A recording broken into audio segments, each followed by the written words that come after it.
Hey guys, I'm Brian, one of the youth leaders here at OFA. Tonight I'm reading number 13 of Joy to Your World devotional. See, Elizabeth was too old to have a baby by human standards. Her body had long ceased to offer the possibility of reproduction.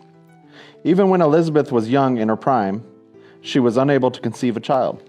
Now, as a woman who had lived nearly 9 decades of her life, there was no human possibility that this would ever happen.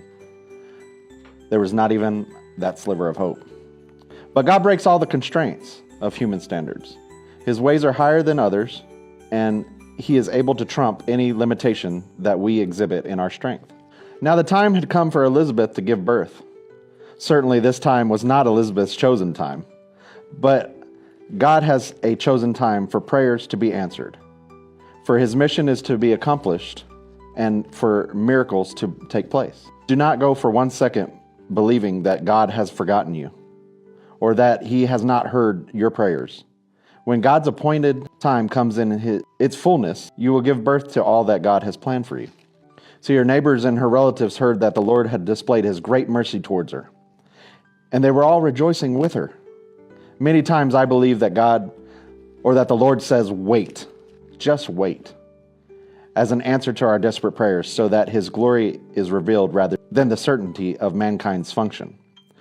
See, most women are able to conceive and bear children in their teens and 20s, but it takes the intervention of God for a woman to experience the miracle of birth in her 8th decade of life. Can you just imagine the rejoicing of her relatives and all her neighbors?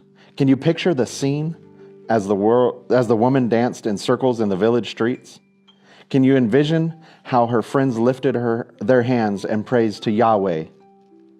As John nestled into his mother's arms, as nearly 100-year-old eyes of Zacharias looked into the newborn's eyes of his son, God was glorified. See, prayers had been answered. Their story had just begun. See, the story of Elizabeth and Zacharias is the call to live a righteous life. And it's the promise of what persevering prayer can obtain. See, God is well able to accomplish all that concerns you. His part is to perform the miracles. Your part is to pray without ceasing and to live life that pleases His heart.